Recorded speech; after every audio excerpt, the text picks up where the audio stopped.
बिस्मिल्लाहिर्रहमानिर्रहीम। आज हम सूरह बकरा की आयत नंबर 236, ठीक है, 236वीं आयत कर रहे हैं। तो देखें, बात तो शुरू हो रही है ला जुनाहा अलैकुम। ला नाए नफ़ी जिन्स है और ये हमें इसी तरह पता चल रहा है कि इसके बाद जो इसम आ रहा है वो एक ज़बर में हमें नज़र आ रहा है, ठीक है। मतलब ये कि ये मैंने आपको बताया ना कि लाए नफ़ी जिन्स के बाद जो इसम आता है वो इसका इसम भी इस ला का इसम भी आता है और इसकी ख़बर भी आती है। तो ला का इसम जो है वो एक ज़बर में शो होता है। देखिए, कुछ ना कोई चीज़ तो ऐसी होनी चाहिए ना जिससे उसकी पहचान हो, क्योंकि ला तो एक नॉर्मल ला भी होता है खाली नहीं का मायने देने के लिए, लेकिन लाए नफ़ी जिन्स की पहचान कैसे होगी कि उसके बाद जो इसम आएगा एब्सोल्यूट निगेशन शो करने के लिए, मुकम्मल नफ़ी शो करने के लिए एक ऐसा इसम आएगा जो एक ज़बर में हमें नज़र आएगा। हम पहली नज़र में समझेंगे कि पोजेस नाउन है, लेकिन इसके बाद जब पोजेसर नहीं आएगा तो हम खुद समझ जाएंगे कि अच्छा फिर ये लाए नफ़ी जिन्स का इसम है, इस वजह से एक ज़बर में नज़र आ रहा है। सही है, इस तरह ये डिसाइड होगा कि ये ला कौन सा ला था, ठीक है। अच्छा, अलैकुम को ख़बर की जगह पे मान लिया जाता है जब एक्चुअल ख़बर जो है मौजूद नहीं होती, तो हम ये कहते हैं तो ये ला की लाए नफ़ी जिन्स की ख़बर है और ये लाए नफ़ी जिन्स का इसम था। अब है, देखें, ये बात हो गई। इसके बाद अब शर्त आ रही है इन तलक़्तुमुन निसा। अगर तलक़्तुम वर्ब पास्ट है, इसलिए हम अगर तलाक़ दी तुम सब ने, ठीक है, औरतों को, माँ लम तमस्सुहुन्ना। माँ जो है ये देखिए बहुत सारे किस्म के मैंने माँ आपको बताए हैं, तो जो कि एपिसोड नंबर 11 में जहाँ पे सूरह बकरा की आयत नंबर 26-27 की वीडियो है उसमें मैंने माँ की बहुत सारी किस्में बताई हैं जो कि मैं अभी दिखा दूँगी आपको। लेकिन ये माँ जो है, माँ ये नाउन ज़र्फ़ यानी कि शर्तिया भी एक अदद माँ होता है कि जब वो जब के मायने दे रहा होता है, ठीक है। तो यहाँ पर वो जब के मायने दे रहा है कि जब कि तुमने लम तमस्सुहुन्ना। ये लम जो है ये मजूम तो करता ही है, पहली बात। दूसरा ये कि देखें वर्ब मुदारी के साथ ही आता है और वर्ब मुदारी का तर्जुमा तो हमें पता है ना कि वो तो उसमें हाल और मुस्तक़बिल दोनों होता है, लेकिन लम लगने से वो एक तो नफ़ी आएगी, थोड़ी सी ज़ोरदार नफ़ी आएगी लम से। ये नॉर्मल ला नहीं है, ये लम की वजह से थोड़ी सी बात को अहमियत देकर बात की जाएगी। बिल्कुल छुआ नहीं तुमने उनको, ठीक है, कतई नहीं छुआ। इस तरह का एक तो जहन में हम तर्जुमे में लिखते कुछ नहीं है, लेकिन हमें बताओ कि लम लगा हुआ है तो ये नॉर्मल नफ़ी नहीं है, थोड़ी सी ताकीद वाली नफ़ी है। अच्छा, लेकिन ये लम मजूम भी करता है। मजूम कैसे पता चलता है कि अगर ये तफ़उलूना वाला मोल था तो नून ड्रॉप हुआ होगा, उससे पता चल जाएगा कि मजूम हुआ है। यहाँ पर हमें नून ड्रॉप हुआ नज़र आता है तो वो पहचान हो जाती है, ठीक है, कि इस्लाम ने उसको मजूम किया, ताकीद आ जाती है। दूसरा जो अहम सबसे चीज़ है वो वर्ब मुदारी का तर्जुमा ना हाल ना मुस्तक़बिल बल्कि माजी में हो जाता है, ठीक है। ये इसका सबसे अहम काम है कि जब तुमने बिल्कुल छुआ ही नहीं उन औरतों को, ठीक है। तो अब देखें ज़रा कि बात क्या हो रही है। अगर तुमने तलाक़ दी उन औरतों को, यानी कि जब कि तुमने उन्हें छुआ ही नहीं था, ठीक है, तो ये वाली बात हो गई। अब इसके बाद आ रहा है औ। अब औ हर्फ अत्फ तो है, तो जो कि या के मायनों में होता है, लेकिन यहाँ पर या के मायनों में देखा जाए तो नहीं है, बल्कि ये वाव और के मायनों में है, ठीक है। और यहाँ पर भी माँ और लम है, क्योंकि ये देखें ये भी मजूम नज़र आ रहा है और यहाँ पर भी माँ और लम एक महजूफ हम मानेंगे, ठीक है। और इस सूरत में हम इसको क्या कहते हैं कि वर्ब मुदारी मजूम मातूफ़ है। MTF आपने देखा, मैंने लिखा।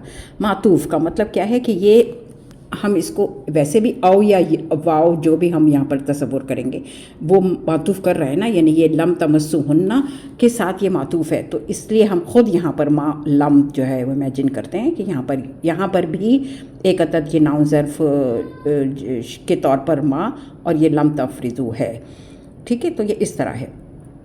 और जब कि तुमने, और जब तुमने को फ़र्ज़ करना,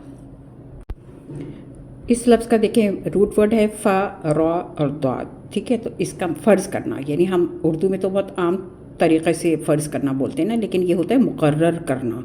मुकर्रर, जबकि तुमने मुकर्रर उस वक्त के जबकि तुमने कोई मुकर्रर भी नहीं किया था, लम तफरुज़ु बिल्कुल मुकर्रर नहीं किया था, लहुन्ना उन औरतों के लिए, फ़रीज़तन। अब यहाँ पर फ़रीज़ा का लफ्ज़ जो है ये महर के लिए आया है, ठीक है। ये भी मैं अलग से आपको थोड़ा दिखा देती हूँ कि क्या कहा क्या जा रहा है। एक मिनट। कि कोई गुनाह नहीं है तुम पर अगर तुमने तलाक़ दी औरतों को उस जबकि तुमने उनको छुआ नहीं था, या ये कि तुमने उनका कोई महर मुकर्रर नहीं किया था, ठीक है। ये बात हो गई। तो पहली बात तो जो आप लोग को समझनी चाहिए, देखें मैंने क्या लिखा है यहाँ पे, जवाब शर्त मुक़द्दम।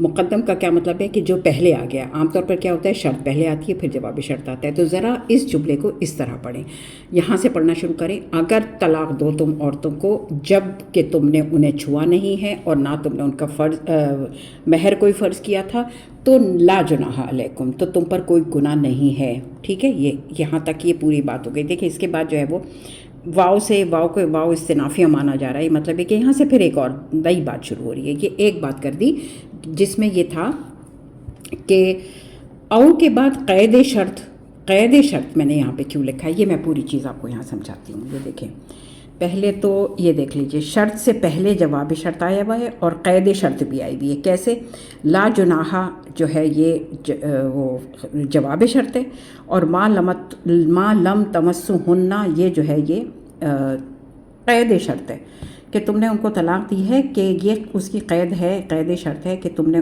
उस सूरत में तुमने तलाक़ दी है कि ये शर्त है कि तुमने उनको छुआ नहीं होगा और तुमने उनका महर भी तय नहीं किया था।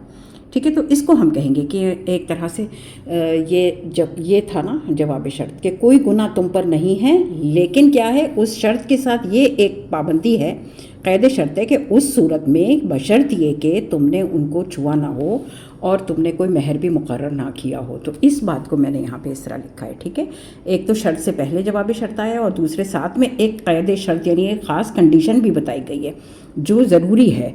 सही है, तो यहाँ पे क्या लिखा है, इस आयत में शर्त आई है इन तलक़्तुमुन्निसा, ये हो गई शर्त, लेकिन आयत में जवाब शर्त पहले ही आ गया है। ये कुरान में जवाब शर्त के मुक़द्दम होने की एक खूबसूरत मिसाल है। असल तरतीब इस तरह से है कि इन तलक़्तुमुन्निसा ला जुनाहा अलैकुम, तो अगर तुम तलाक़ दो औरतों को तो कोई गुनाह नहीं है तुम पर। अगर तो और लेकिन आगे जो मा लम तमस्सुहुन्ना या औ या वाओ, और या फिर तुमने कोई फ़र्ज़ नहीं किया था कोई महर, तो ये दो बातें असल में क़ैद शर्तें हैं जो कि खुद जवाब शर्त नहीं है। ठीक है, यानी इस हाल में कि तुमने इनसे ताल्लुक़ कायम ना किया हो और महर मुकर्रर ना किया हो, उस सूरत में तुम्हारे पर कोई गुनाह नहीं है। सही है, ये बात इस तरह से है। ठीक है, अच्छा, अब ये जो लफ्ज़ आया है फ़रीज़तन, जिसको कि मैंने कहा है कि महर के लिए ये लफ्ज़ इस्तेमाल हुआ है। ठीक है, कैसे, इसका मादा फ़रादात है जिसका मतलब है किसी सख्त चीज़ को काटना, लेकिन ये लफ्ज़ ज़्यादातर इस मायनों में इस्तेमाल होता है कि ख़ुद पर या किसी दूसरे पर किसी चीज़ को लाजिम या वाजिब करना, ख़ुद कर लेना। ठीक है, क्योंकि इस आयत में निकाह और तलाक़ के मामलात का ज़िक्र है, तो इस मामले में जिस चीज़ को शौहर औरत के लिए मुतय्यन करता है वो महर होता है, इसलिए यहाँ फ़रीज़तन से मुराद मुकर्रर शुदा महर है। अब आगे देखें, वाव इस्तिनाफिया यानी कि अब एक और थोड़ी सी बात कही जा रही है। मत्तिउहुन्ना कमांड है, फ़ेल अमर है कि फ़ायदा दो उनको, इन औरतों को। फ़ायदा दो का क्या मतलब है, ये जो है वो एक तरह से ये है कि देखेंगे, फ़ायदा देने का मतलब ये कि उनको कोई तोहफ़ा तोहफ़ देने की बात हो रही है। ठीक है, जबकि महर मुकर्रर नहीं किया गया था, उसके बावजूद ये मत्तिउहुन्ना के बारे में मैंने थोड़ा सा लिखा है कि ये दीन इस्लाम की देखिए खूबसूरती इस लफ्ज़ के अंदर नज़र आ रही है। कैसे, मादा मीम ता ऐन से ये फ़ेल अमर है, तुम फ़ायदा पहुँचाओ यानी कि कुछ दे कर रुख़सत करो। यहाँ गौर करें कि तलाक़ की ऐसी सूरत जब कोई महर भी वाजिब नहीं था, और तो कहा जा रहा है कि उनकी दिलजोई के लिए और हुस्न सलूक के तौर पर कुछ सामान या माल या कोई तोहफ़ा दिया जाए। इसे मुतआतुल तलाक़ कहते हैं। ठीक है, मुतआ फ़ायदा देना, तलाक़ का फ़ायदा कहते हैं, जबकि कोई माल या महर देना वाजिब भी नहीं था, फिर भी औरत के मकाम और हुस्न सलूक को मुक़द्दम रखा जा रहा है। इसी के लिए बिलमारूफ़ का लफ्ज़ आया है यहाँ पर, यानी दस्तूर के मुताबिक भलाई के साथ, नेकी के साथ, मतलब ये आपस के ताल्लुक़ात और औरत की इज़्ज़त, मतलब इसमें जो है वो की खूबसूरती आप देखें कि यहाँ पे जबकि कोई फ़र्ज़ नहीं है, देना ज़रूरी भी नहीं है, लेकिन फिर भी अल्लाह ताला कह रहे हैं कि उनको फ़ायदा दो। यहाँ पर ये इस कमांड के मैंने जो है वर्किंग दिखाई है, बाब तफ़ईल से बन रहा है ये, तो तोफ़ाइलूना इसका मोल था, तोफ़ाइलूना। ठीक है, मीम ता और एन डाला, ता ड्रॉप किया, नून ड्रॉप किया, तो फिर क्या बच गया, मत्तिउ। अच्छा, अब यहाँ पर आम तौर पर क्या होता है कि जब हम ये ता ड्रॉप करते हैं तो نیکسٹ حرف کے اوپر ساکن ہوتا ہے عام طور پر، لیکن یہاں پر چونکہ یہ باب تفعیل ہے اور اس کے آگے تشدید آ رہی ہے، اس لیے یہاں پر جو ہے وہ ہمیں زبر مل رہا ہے، ٹھیک ہے. میم تا عین، یہ میم فا کلمہ ہے نا، تو فا کلمہ کے اوپر ہمیں زبر مل رہا ہے، کیونکہ تشدید کو پڑھنے کے لیے لازمی ہے کہ پیچھے کوئی حرکت ہو. تو صرف باب تفعیل میں ایسا ہوتا ہے کہ تا ڈراپ کرنے کے بعد یہ مسئلہ نہیں آتا کہ اب ساکن ہے تو ہم پڑھیں کیسے، تو پھر حمزۃ الوصل لگے گا. اس میں یہ کوئی چکر ہی نہیں ہوتا، اس میں کچھ بھی نہیں کرنا پڑتا، صرف تا ڈراپ کریں، نون ڈراپ کریں، بس شکل نکل آئی. متعو، کسی حمزۃ الوصل کی یہاں پہ ضرورت نہیں ہے، تو یہ متعو، متعو ایسے بن گیا اور ہنہ آبجیکٹ ہو گیا. اب اس کے بعد آ رہا ہے الموسعی. موسی دیکھیں میم سے شروع ہو رہا ہے، واو سین اور عین اس کا روٹ ورڈ ہے، وسعت والا، اور یہ میم سے شروع ہو رہا ہے تو نون فاعل ہو گیا. ٹھیک ہے، کہ وسعت والے پر قدرہ، قدرہ، یہ لیٹ مبتدا بنے گا. کیسے؟ اس لیے کہ دیکھیں پہلے وہ آ گئی تھی مرکب جاری، جو میں نے لیٹ مبتدا کی ڈیفینیشن بتائی بھی ہے. اس کے حساب سے ہوتا کیا ہے، اصل میں یہ خبر مقدم کی خبر ہوتی ہے جو پہلے آ جاتی ہے، اور مبتدا لیٹ ہو جاتا ہے، خبر ارلی ہو جاتی ہے، تو بس وہی ہے. ٹھیک ہے. اچھا، اب یہ دیکھیں کہ بات تھوڑی سی انکمپلیٹ لگ رہی ہے کہ وسعت والے پر اس کی قدرت کے مطابق کیا چیز مطلب واجب ہے، کیا واجب ہے، یہ ان کو فائدہ دینا. ٹھیک ہے، کہ وسعت والے پر اپنی وسعت کے مطابق، اور المقتری یعنی کہ بھی ناؤن فاعل ہے، میم سے آ گیا. ٹھیک ہے، اور کہ تنگ دست کے اوپر اس کی قدرت کے مطابق، یہاں پر بھی وہی ہے کہ واجب ہے، یعنی کہ یہ کہا جائے گا نا، تب جملہ تھوڑا سا پورا ہوگا. تو ترجمہ دیکھیں، جب کہ نہیں فرض کیا تم نے ان کے لیے کوئی مہر، اور فائدہ دو تم سب ان کو. ٹھیک ہے، وسعت والے یعنی مالدار پر اس کی قدرت یعنی استطاعت کے مطابق، اور تنگ دست پر اس کی قدرت یعنی حیثیت کے مطابق فائدہ دینا ہے. بھلا اب یہ دیکھیں آگے آ رہا ہے. ٹھیک ہے، متاعن بالمعروف، یہ آ گیا نا اس کے بعد کہ کیا کہا جا رہا ہے، کہ کیا وسعت والے پر اور اس کی قدرت کے مطابق کیا چیز. متاعن بالمعروف، متاعن ناؤن مصدر ہے، فائدہ دینا، اور پھر یہ آبجیکٹ مطلق بن رہا ہے. اب آبجیکٹ مطلق کی ڈیفینیشن ذہن میں لائیں گے تو پھر اس حساب سے ہم دیکھیں گے کہ کیسے بن رہا ہے. ٹھیک ہے، آبجیکٹ مطلق کی ڈیفینیشن تو یہی ہے نا کہ پہلے ایک کوئی فعل آئے گا اور پھر اسی روٹ ورڈ کا مصدر آئے گا، تو پھر ہم مصدر کو جو ہے وہ لکھتے ہیں کہ آبجیکٹ مطلق. تو ذرا سا اس دفعہ کیا ہے، تھوڑا پیچھے تھا یہ متعو. ٹھیک ہے، میم تا عین کے ساتھ یہ سمجھیں کہ اس کا ایک فعل آ گیا جو کہ فعل امر کی شکل میں ہے، اور پھر اس کے بعد متاعن آ گیا، تو ہو گئی نا سیم. یہ اسی کے وجہ سے یہ آبجیکٹ مطلق یہاں پر ہم نے لکھا ہے، اور تاکید کے لیے، کیونکہ دو دفعہ بات ہو گئی نا. پہلے تو کہہ رہے ہیں کہ فائدہ دو، اور پھر دوبارہ سے کہ فائدہ دینا ہے بالمعروف، اچھے احسن طریقے سے. ٹھیک ہے، یہ تو یہاں پر یہ آبجیکٹ مطلق کہلائے گا. اچھا، اب آئیے اب ہے حقاً علی المحسنین. اچھا، اب حقاً کے لیے میں بتاتی ہوں آپ کو. جی، تو یہاں پہ دیکھیں مفعول مطلق حقاً علی المحسنین، یہ میں نے تھوڑا یہاں سمجھایا. دیکھیں یہاں حقاً کو پہلا آپشن ہے، دو آپشنز ہیں. ٹھیک ہے، کہ کیا اس کو نصب میں ہم بنا سکتے ہیں. یہاں پر ہے پہلا، حقاً کو مفعول مطلق بھی مان سکتے ہیں. اس صورت میں اس کی تعریف یعنی ڈیفینیشن کے مطابق کوئی فعل محذوف مانا جائے گا، جو میں نے ابھی کہا کہ بھئی پہلے ایک فعل آتا ہے، پھر اس کے بعد اسی کا روٹ ورڈ کا مصدر آتا ہے، تو ہم مصدر کو جو ہے وہ کہتے ہیں. تو اب جب یہاں پر حقاً سے پہلے کچھ کوئی اور فعل ایسا نہیں ہے جس کے ساتھ ہم اس کو وہ کریں، تو پھر ہم خود بخود ہی اس کو تصور کرتے ہیں. ٹھیک ہے، یعنی امیجن کیا جاتا ہے کہ فرض کریں کہ ایسا ہے. حق اللہ ذالک حقا، لازم کیا یا واجب کیا اللہ نے اس کو، پھر پورا یا حق یا لازم یعنی یقینی حق کے طور پر. ٹھیک ہے، اللہ نے یہ دیکھیں گے، پھر وہ آ گیا نا اسی طرح سے کہ یہ پھر ایک فعل اور پھر اس کا مصدر.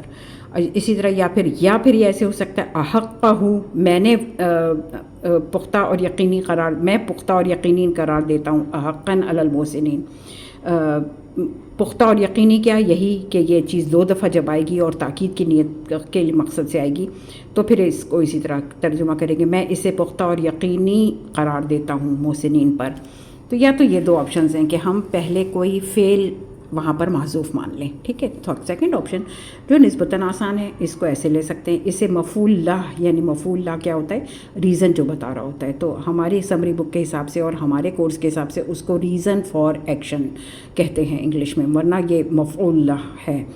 रीज़न फॉर एक्शन भी इसको माना जा सकता है, यानी क्या होगा फिर उस सिंपल के फिर फ़ायदा देना हक़ होने की वजह से, ठीक है। और ये जो है ये बन रही है ताकीद, ये मत्तउ हुन्ना, ये जो मत्तउ है ना, इसी की ये ताकीद, इसी की ये भी उसी की ताकीद है, समझें। ये तो था ही मताअन बिल मारूफ, तो ये तो बन गया था ऑब्जेक्ट मुतलक, लेकिन ये फिर से अगर हम इसको कहें तो ये देखें मैंने यहाँ लिख दिया है, दोनों के ऑब्जेक्ट मुतलक भी हो सकता है और रीज़न फॉर एक्शन भी हो सकता है। अच्छा, फिर इसके हिसाब से तर्जुमा देख लें। फ़ायदा देना है भलाई के साथ दस्तूर के मुताबिक, और फिर अब मैंने इसको लिखा है, देखें, हक़ होने की वजह से मोहसिनीन पर, ये मफ़ऊल लाह का तर्जुमा हो गया रीज़न फॉर एक्शन का, हक़ होने की वजह से, या फिर लाजमी हक़ है मोहसिनीन पर, ये दोनों चीज़ें, यही चीज़ मैंने यहाँ भी लिख दी है, ठीक है। तो ये इस तरह से आज की आयत मेरे ख़्याल है। बस अगली आयत ज़रा सी लंबी है, तो इसलिए फिर मैं ये सोचती हूँ कि फ़िलहाल यहीं ख़त्म करें, क्योंकि वरना तो फिर वीडियो बहुत ही लंबी हो जाएगी, ठीक है। रब्बना तक़ब्बल मिन्ना इन्नका अंतस समीउल अलीम, आमीन या रब्बल आलमीन।